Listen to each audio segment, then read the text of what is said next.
ये ऑटो चलाते चलाते ही गिर गया। इतना इसने नशा किया हुआ था ना, इसको भाग कर, ये साथ वाले मेरे भाई हैं, इन्होंने भाग कर इसको ऑटो पकड़ा और इसको एक्सीडेंट से बचाया। ये देखो, इतना इसने ज़्यादा नशा किया हुआ था, इतना ज़्यादा नशा है ना यहाँ पर। तो दूसरी बात ये है कि यार मैंने अपना शोरूम खोला है 50 लाख रुपया लगा करके, तो इतना सामान वहाँ पर मिट्टी पड़ रही है, गड्ढा पड़ रहा है, ये टूटी फूटी सारी सड़क है। पिछले 1 साल से बिल्कुल अच्छी सड़क थी, पिछले 1 साल से इन्होंने तोड़ दी, अभी तक नहीं बनाई। वो टोया 2 महीने से वो नहीं पूरा जा रहा इनसे।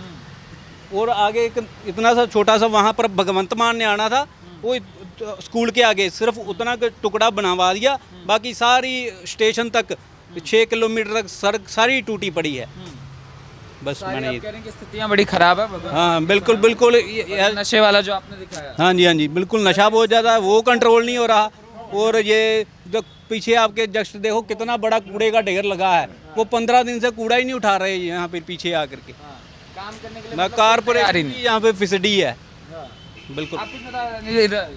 आपसे जैसे मैं समझना चाहूँगा, यहाँ पे बड़ी चर्चाएं रही, किसान आंदोलन जब चीज़ें चली तो उद्योगपतियों पर सीधा से, खासकर मैं बात करूँ रिलायंस पे जिस तरीके से चीज़ें हमला हुआ उस तरीके से, तो क्या क्या मतलब परिस्थितियों का आप लोगों को सामना करना पड़ा एज अ मतलब शॉपकीपर, आप लोग क्या देख रहे थे उस समय? सर सबसे पहले समस्या ये आई थी कि जहाँ पे मैं रहता हूँ ना, मेरी गली के बिल्कुल सामने रिलायंस फ्रेश का स्टोर है, उसको लगभग 1 साल तक बंद रखा। अब मेरा क्वेश्चन मार्क ये है कि लेट अस सपोज कि अगर आपकी लड़ाई मोदी जी से है, तो आप मोदी जी से लड़ रहे हैं तो उन लोगों को क्यों तंग कर रहे हैं जो बेचारे 5-5, 6-6 हज़ार के ऊपर उस स्टोर के ऊपर जॉब कर रहे हैं? क्या किसी किसान आंदोलन वाले ने एक बार भी सोचा कि इसके घर की रोटी कैसे चलेंगे? हम उनको अन्नदाता बोलते, ठीक है, तो अन्नदाता अपने हक के लिए लड़ रहा था या किसी के अन्न को छीनने के लिए लड़ रहा था? ये मेरा सबसे बड़ा सवाल है। ठीक है, दूसरे नंबर पे बात करते हैं। आपने शायद एक क्वेश्चन अभी और पूछा है कि हमें किस तरह की परिस्थिति का सामना करना पड़ा। मुझे याद है सर, हमने 15 अगस्त को इंडियन फ्लैग चढ़ाने के लिए हमने प्लान किया था, यहाँ पे कतार नगर में हमने ये कोशिश भी की थी। तो किसानों का बहुत बड़ा जत्था आया, उन्होंने हमें रोकने की कोशिश की, कहते हम ये करने नहीं देंगे, आपको झंडा नहीं फहराने देंगे। मैंने कहा सर ये बीजेपी का झंडा नहीं है, ये हमारे देश का तिरंगा है, जिसके नीचे आप भी रह रहे हो, जिसके अंदर मैं भी रह रहा हूँ, इसके ऊपर आपका भी हक है, मेरा भी हक है, ये सबका साझा है, ये हमारी विरासत है, ये हमारी पहचान है। पूरी दुनिया में हम दिखा दें झंडा है तो दुनिया को पता चल जाएगा ये भारतीय है। तो उस झंडे को फहराने में आपको दिक्कत है, तो उन लोगों ने विरोध किया। फिर मजबूरन जब हम लोगों ने विरोध किया तो वो वहाँ से भाग गए। तो ये तो एक छोटी सी परिस्थिति मैंने और बताई। कुछ लोगों ने यहाँ तक कोशिश की थी कि पतंजलि के स्टोर भी बंद करवाएं, क्योंकि उनको ये लगता है कि बाबा रामदेव भी बीजेपी से हैं। अब सर जिन लोगों की ऐसी मानसिकता है उनके बारे में हम क्या कह सकते हैं? बस देखिए, स्थिति को समझने की ज़रूरत है कि सर इस समय जो मैंने आपको अगर बुलेट पॉइंट के अंदर बताऊँ, नशा सबसे बड़ा मुद्दा है। बहुत सारी गवर्नमेंट आई, प्रॉमिस करती कुछ नहीं है, क्योंकि इनका भी कहीं ना कहीं बीच में इनडायरेक्ट हाथ है। दूसरा अनएम्प्लॉयमेंट है। अनएम्प्लॉयमेंट के लिए सबसे बड़ा रीज़न मैं अब जो पॉइंट ऐड करने जा रहा हूँ वो बहुत सॉलिड है। हम जिस एरिया में खड़े हुए शहराटा, मैंने पहले भी आपको वीडियो के अंदर बताया था, यहाँ पे सर इतनी इंडस्ट्री थी। अब यहाँ पे इतने लोग खड़े हैं, मेरे से बड़े, एज से बड़े हैं, इनसे आप पूछ लीजिए, इतनी इंडस्ट्री थी कि सारी की सारी ख़त्म कर दी। और इसमें से 2 पार्टियों का सबसे बड़ा कंट्रीब्यूशन है। चलो आम आदमी पार्टी को इसमें इंक्लूड नहीं करूँगा क्योंकि इनका अभी आए हैं, कांग्रेस पार्टी और कम्युनिस्ट। कुछ लोग बोलते हैं कम्युनिस्ट खत्म हो गए। सर कम्युनिस्ट वो जहर हैं इस देश के अंदर कि पार्टी अगर ख़त्म भी हो गई है तो भी इनके कार्यकर्ता उस देश की इकोनॉमी को तहस नहस करने में बहुत बड़ा रोल अदा करते हैं। और इसका सबूत क्या है? कम्युनिज्म की किस थ्योरी पे काम करता है? कार्ल मार्क्स की। कार्ल मार्क्स कहाँ का था? अगर मैं गलत नहीं तो शायद जर्मनी या फ्रांस का। तो उसके बाद स्टालिनवाद आया, फिर माओवादी आए, तो चाइना में आज इनकी पार्टी है। तो अगर आप उसका नाम पढ़े वो क्या है? CPI, फुल फॉर्म क्या है? Communist party of India, Bharat की। इसका मतलब कहीं और भी है। तो ये कैसा, ये कम्युनिस्टों का और कांग्रेस का एक इनविजिबल गठजोड़ है जो बैकग्राउंड में काम करता है लेकिन फ्रंट साइड पे नहीं काम करता। सामने ये एंटी होते हैं, केरला में ये एंटी हैं एक दूसरे के। जब स्टेट के इलेक्शन हो गए, मोदी जी को हराने के लिए इकट्ठे हुए हैं। मैं बात ये नहीं कर रहा कि आपको किसको वोट करनी है, मैं बात कर रहा हूँ मुद्दों की। और आपने आंदोलन की आंदोलन कैसे चीज़ें खत्म हुई, कैसे फैक्ट्रियाँ हटाएंगे, थोड़ा बता रहा हूँ, उसके ऊपर आ रहा हूँ सर। कम्युनिस्ट क्या करते थे? इन लोगों ने, जब इनकी सरकार यहाँ पे थी, हमारे बुजुर्ग, क्योंकि मैं तो तब पैदा नहीं हुआ था, लेकिन जो हमारे बुजुर्गों ने बताया कि जब इन लोगों की यहाँ पे गवर्नमेंट थी, ये एक नाम लेते सतपाल डांग, तो वो गवर्नर की ऑफर आई थी, बड़े अच्छे इंसान थे, उन्होंने कहा ठीक है, मैं उनको इंडिविजुअली नहीं जानता तो उन्होंने किए होंगे, कुछ लोग बताते हैं, मैं उसकी प्रॉब्लम नहीं है। लेकिन ये कड़वा सच क्या नहीं, आप किसी से पूछिए कि यहाँ पे नंबर ऑफ फैक्ट्रीज कितनी थी, नाम भी पूछिए तो आपको इतनी लंबी लिस्ट मिलेगी, और आप पूछेंगे अब कहाँ है तो आंसर विल बी पता नहीं। कुछ कोई गुड़गांव चली गई, कोई चेन्नई चली गई, कोई महाराष्ट्र चली गई, कोई लुधियाना चली गई, और रही गई कसर जो कम्युनिस्टों ने काम अधूरा छोड़ दिया था, वो बाकी का काम किन लोगों ने पूरा किया, किसान आंदोलन ने। लड़ाई मोदी जी से थी और नुकसान यहाँ के लोकल शॉपकीपर को पहुँचाया गया जिनके साथ कोई झगड़ा भी नहीं था। आपकी लड़ाई बिल सेंट्रल गवर्नमेंट ने पास किए, अगर आपकी लड़ाई तो उनसे लड़ी है। आप पतंजलि का स्टोर कहते हैं बंद करवाएंगे, चलो अनफॉर्चुनेटली नहीं हुआ, इनका प्लान बदल गया, रिलायंस स्टोर आपने 1 साल तक बंद करवाए, और भी बहुत सारी सब चीज़ें इन्होंने की है। अगर आप यूट्यूब पे जाइए तो मेरे ख्याल से हज़ारों वीडियो मिल जाएंगी। पेट्रोल पंप बहुत कुछ किया सर, बहुत कुछ किया। हाँ, एक अब मैं लास्ट पॉइंट ऐड कर देता हूँ, कम्युनिस्टों ने हड़तालें करके ख़त्म किया, उसके बाद इन किसानों ने भी उसके अंदर कॉन्ट्रीब्यूशन किया। तो ये जो शहराटा एरिया था, यहाँ पे सर पूरे शहर के लोग आते थे काम करने के लिए, इतनी फैक्ट्री थी यहाँ पे। अब ले दे के सर 2 से 3 फैक्ट्रियाँ बची, एक यहाँ पे ओसीएम मिल है, ठीक है, एक यहाँ पे दमैया वाली एक वो मिल बची है, और एक यहाँ पे बगल में एक मिल है, अनफॉर्चुनेटली उसका नाम नहीं क्लियर है। हाँ, तो ये 2-3 फैक्ट्रियाँ बची हैं, और पहले 50-60 से भी ज़्यादा थी। तो इस तरीके से इंडस्ट्री ख़त्म कर दी गई। आज हमारा पंजाब या अमृतसर खास करके अगर रोटी खा रहा है तो उसके लिए एक ही कारण है, वो है वाघा बॉर्डर, गोल्डन टेम्पल और राम तीर्थ। ये 2-3 जगह जिसके लिए टूरिस्ट आता है। टूरिस्ट आज हमारी जो इकॉनमी है अमृतसर की, वो टोटली टूरिज्म पे डिपेंड है। ये बात नहीं है कि हमारे पास टैलेंट नहीं है, हम आज भी चीज़ें बना सकते हैं। पहले भी इंडस्ट्री बनी लगी थी, चीज़ें बनती थी, पूरे विदेशों में भी जाती थी, पूरे देश भर में जाती थी, तो ये चीज़ें हो सकती है। हमारे पास अब यही चीज़ है, और इसका सोल्यूशन भी मुझे यही नज़र आता है। मुझे ख्याल से सभी भी सहमत हो गए। क्या पंजाब को उसी दौर में दोबारा से पहुँचाने का प्रयास हो रहा है, और इससे निकालने के लिए एक ही पार्टी है सर, स्टेट गवर्नमेंट। हमारे पंजाब की प्रॉब्लम एक लाइन में अब क्लियर करने जा रहा हूँ, आप समझ जाएंगे क्या समस्या है, शायद सब बाकी भी। हमारा काउंसलर कांग्रेस पार्टी का है, एमएलए आम आदमी पार्टी का है, एमपी कांग्रेस पार्टी का है, सीएम आम आदमी पार्टी का है, और पीएम बीजेपी का है। तो हलवा बना हुआ है सर। आप उधर जाओगे, वो बोलेगा आम आदमी एमएलए का है, वो मेरा एमएलए हमारी पार्टी की ना काम नहीं होगा, चलो ठीक है। हम उसके पास जाएंगे, वो कहेगा जी एमपी कांग्रेस का है, मैं काम नहीं कर सकता। सीएम के पास जाएंगे, सर प्रॉब्लम क्या है, हमारा एमपी नहीं है, हमारा एमएलए नहीं। सर यही सब चलता रहेगा। पंजाब की सबसे बड़ी बदकिस्मती ये है कि सेंटर में कोई और होता है, स्टेट में कोई और होता है, बाप किसी और का, बेटा किसी और का। और जब ब्लड रिलेशन में बाप बेटा नहीं होंगे तो काम कैसे करेगा। आप पड़ोसी के बेटे को पैसे खिलाओगे, वो बोलेगा पापा मेरे को चीज़ है, अपने पापा से मांगेगा, दूसरे के पापा से थोड़ी मांगेगा।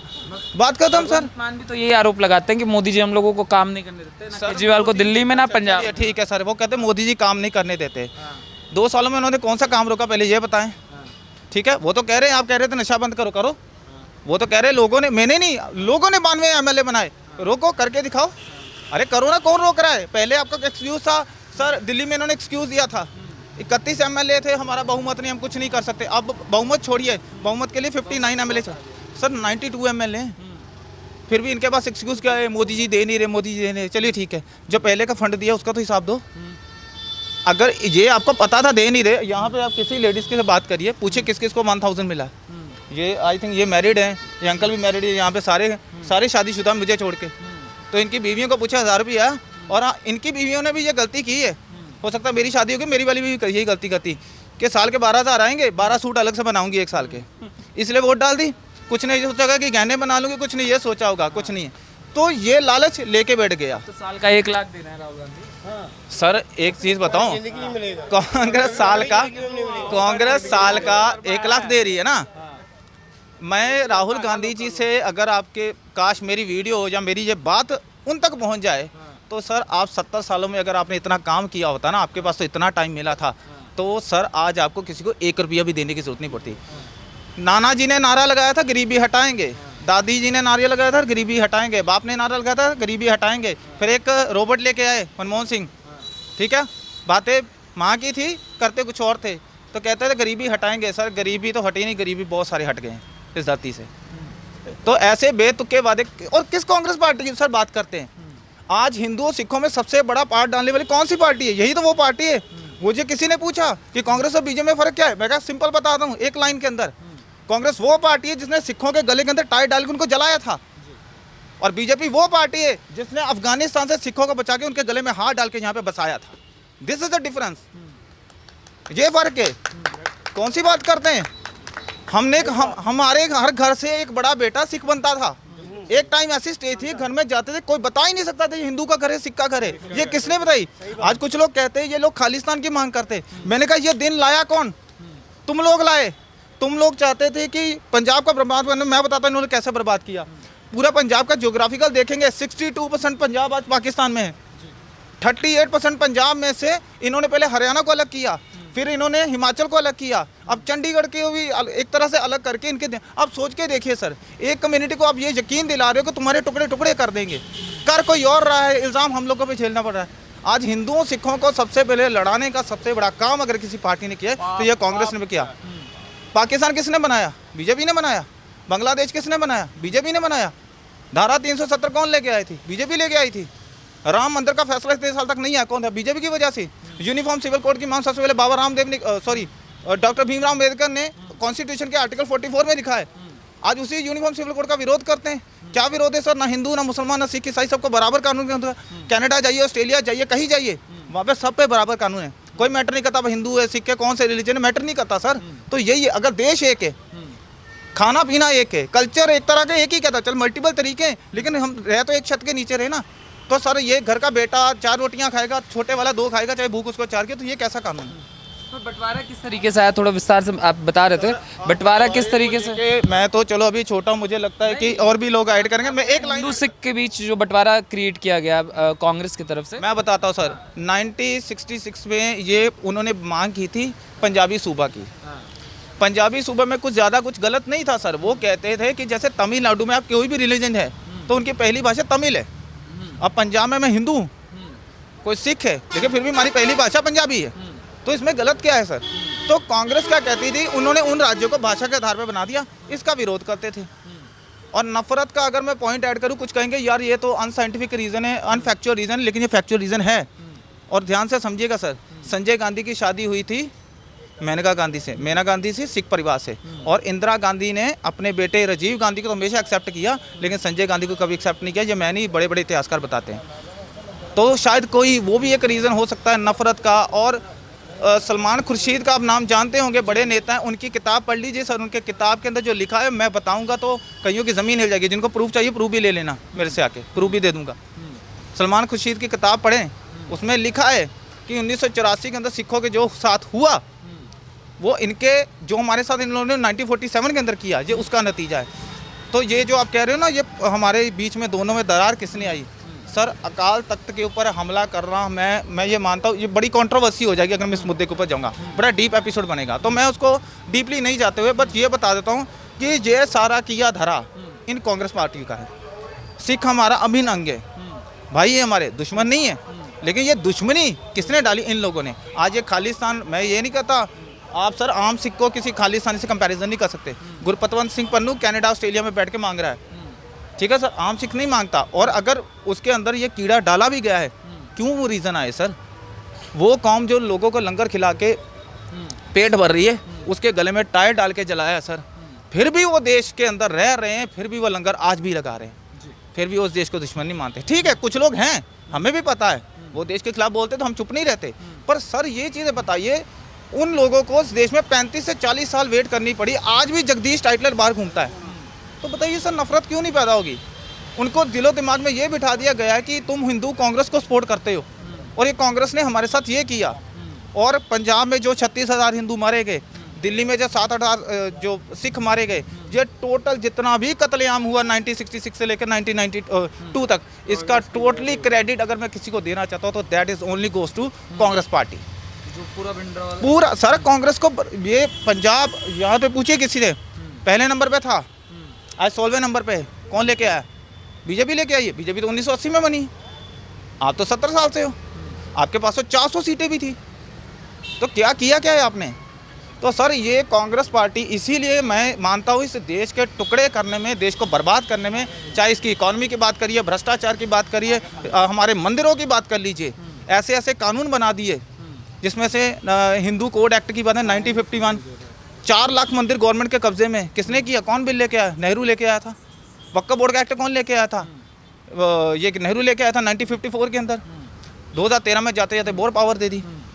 माइनॉरिटी कमीशन किसने बताया? कहते हैं कंट्री सेकुलर है। डॉक्टर भीमराव अम्बेडकर के कॉन्स्टिट्यूशन पढ़िए, कहीं सेकुलर वर्ड नहीं है। 1975 75 के अंदर इंदिरा गांधी ने डलवाया।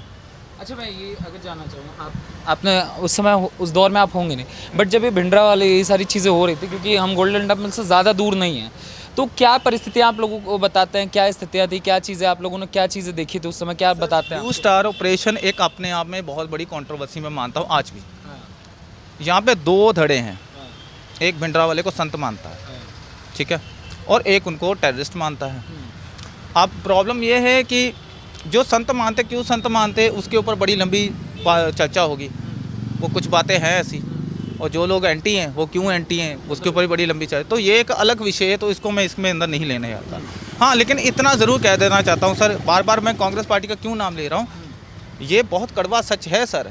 1947 के अंदर जब हमारे देश का बंटवारा हुआ ना, तो इसके आप थोड़ा सा इस तरफ जाएंगे तो 2 किलोमीटर दूर वो रेलवे ट्रैक है, जहाँ से वो खून से लथपथ ट्रेन लाशों से भरी हुई यहाँ से अटारी मतलब पाकिस्तान से ये अमृतसर आके रुकी थी। और बंगाल और पंजाब ये दो ऐसे राज्य थे जिन्होंने खून ही खून देखा और कुछ नहीं देखा। तो किसने करवाया? ये तो एक रूम के अंदर बैठ के बंटवारा कर रहे थे हमारा। लाशें तो हमारी बढ़ रही थी, बाप हमारा मर रहा था, भाई हमारा मर रहा था, बहन की इज्जत हमारी लूटी जा रही थी, बेटी को हमारी को उठाया जा रहा था, और ये बैठ के तय कर रहे थे कि जिन्ना प्रधानमंत्री बनेगा या नेहरू प्रधानमंत्री बनेगा। What nonsense this is. तो कांग्रेस पार्टी कौन से देश को बचाने की बात करी, जिस देश के टुकड़े आप लोगों ने करवाए हैं। चाइना सीओके किसकी वजह से? कांग्रेस की वजह से। पीओके किसकी वजह से? कांग्रेस की वजह से। और अभी जो थेरू एक टापू का जिक्र आया था जो प्राइम मिनिस्टर मोदी जी ने किया, हाँ, कच्चा थीरू उसका नाम है, वो श्रीलंका का, एग्जैक्टली बाप नहीं माल है इनके। क्या बात कर रहे हैं सर? मेरी प्रॉपर्टी मैं दान करूँ बात अलग है, क्या मेरा हक है ये सड़क में किसी को दान कर दूँ? कमाल की बात है। प्राइम मिनिस्टर बन के देश का बाप बन गए हो क्या? प्राइम मिनिस्टर किसने बनाया? हम लोगों ने बनाया, उठा के भी हम लोगों ने फेंका। तो कांग्रेस इस देश का टुकड़े करवाने में, बर्बाद करने में, हिंदुओं को ख़त्म करने में और सिखों को बर्बाद करने में अगर ये इस पार्टी ने पूरा कंट्रीब्यूशन किया, और मैं यही चाहता हूँ भगवान शिव की कृपा से आने वाला वक्त ऐसा है, इस कांग्रेस पार्टी का वजूद इस धरती पे वैसा ही हो जैसा डायनासोर की हड्डियों का है। तो कहीं ना कहीं आज भी यही प्रयास हो रहा है, जिस तरीके से चीज़ें किसान आंदोलन 1-2 में जो चली, सिख और हिंदुओं के बीच दरार डालने की और सिख की इमेज खराब करने की, सिख समाज की इमेज खराब करने की। एक चीज़ बताऊं आपको, ये जो 2 के अंदर आए हैं ना, अभी ये हमारे साथ और भी आप इनसे हो सके तो इनसे भी पूछिए, ये 2 के अंदर ये सारे स्टेट स्पॉन्सर्ड है, ये ज़्यादातर कम्युनिस्ट है, ये लाल झंडे वाले, आम सिख कोई भी नहीं गया। और बहुत सारे सिख हमसे बात करते हैं, वो कहते हैं हमें पता है ये क्यों किया जा रहा है। तो वो तो सर पूरा प्री प्लान है, बच्चे भी नहीं। अच्छा एक चीज़ बताइए सर, टाइमिंग बड़ी ज़बरदस्त इनकी, कहना पड़ेगा, बड़ी टाइमिंग अच्छी इनकी। 2020 में आई थिंक, अगर मैं गलत नहीं तो विधानसभा चुनाव से पहले बिल्कुल लिए गए वापस। उसके बाद ये 2-3 साल तक कौन सी शादी में गए थे जो इनको टाइम ही नहीं मिला वापस आने का। तो इनके दिमाग में अरे हमने तो MSP लेनी है, तो MSP कब लेंगे? जब इलेक्शन नज़दीक आएंगे। तो भैया 3 साल से कौन से पहाड़ों की सैर में गए थे, जो जड़ी बूटी ढूंढने गए थे डाबर च्यवनप्राश बनाने के लिए, जो तुम लोगों को सामान नहीं मिला वापस आने का, और आज आके MSP मांग रहे हो। खैर आपकी मांग को मैं नाजायज़ नहीं कहता, ठीक है, आपका हक है, मांगिए, बैठ के बात करिए। जो कर रहे हैं वो भी तरीका नहीं सही है। मैं गवर्नमेंट से भी कहूँगा, उनसे भी कहूँगा, दोनों की जो मांग है ठीक है, उसको बैठ के सेटलमेंट करनी चाहिए। और दरार की आपने बात की, दरार के लिए मैं आपको बता दूँ सर, पहले तो कांग्रेस का कॉन्ट्रीब्यूशन था, आज कांग्रेस का वजूद ख़त्म है पंजाब में, ख़त्म है, ऑलमोस्ट ख़त्म है। लास्ट स्टेज में ICU में पड़ी हुई है, सांसें जाने वाली है, ज़्यादा दिन नहीं बचे। और ये आपको बता दूं, बाकी का जो कंट्रीब्यूशन अब इसको बर्बाद करने के लिए कोई कर रहा है, और वो है आम आदमी पार्टी। क्यों? सब कुछ फ्री, सरकारी बसें फ्री, पानी फ्री, बिजली फ्री। तो फिर एक दिन आएगा, किसी लड़के का घर रिश्ता आएगा बेटी का, पूछे कि एक लड़का क्या करता है, जी करता कुछ नहीं। तो बिजली का बिल कौन देता है? सरकार, फ्री। पानी का बिल कौन देता है? फ्री। राशन कौन दे रहा है? Central government, free. अच्छा, मकान कौन दे रहा है? आवास योजना का, फ्री। अच्छा, तो इसको क्या मिलता है? रोजगार भत्ता, ठीक है, इसी हिसाब से शादी कर दो। तो क्यों तैयार कर रहे हो? साउथ इंडिया CEO तैयार कर रहा है, और हम लोग यहाँ पे भूखे नंगे, पंजाबी बोला जाता है वेलड़, जिसका मतलब होता है फ्री में घूमने वाला, कोई काम धंधा नहीं करना, वेला जिसे वेला। तो ये लोग ये तैयार कर रहे हैं। तो क्या, कौन सी इकोनॉमी, कौन सी डेवलपमेंट आप? अच्छा चलिए, लास्ट बात करके मैं अपनी बात खत्म करता हूँ, मैं बहुत बोल चुका हूँ पहले। इन्होंने कहा कि हम इंडिया को आगे लेके जाना चाहते हैं, ठीक है, मोदी जी को हराइए, साथ देंगे हम आपका, आपको वोट देते हैं, आप हमें ब्लूप्रिंट बता दीजिए आपका प्लान क्या है। उनको हराना है, मोदी को हराना, देश बचाना, वो छोड़ दिए, धकिया डायलॉग ये नहीं चलेंगे। हाँ, उसको ब्लूप्रिंट बताइए। क्या तो रहे राहुल गांधी, खटाखट खटाखट। अरे सर, खटाखट खटाखट, देखिए सर, खटाखट खट्टी चाट बनेगी, तो खट्टा डाल के खटाखट बनाते जाएं और प्रधानमंत्री बनने का वेट करते हैं, इंतजार करते जाएं, यही उनके नसीब में है। ठीक है, इससे ज़्यादा राहुल गांधी के लिए और कुछ मैं लास्ट में ये एडवाइस करूंगा, प्रधानमंत्री तो भैया आप बनने नहीं वाले, शादी कर लीजिए, 2 बच्चे कर लीजिए, ठीक है, जैसे आपका खानदान आगे उनका सपना लीजिए, आप नहीं बने तो ये बनेंगे, क्योंकि गांधी खानदान तो यही करता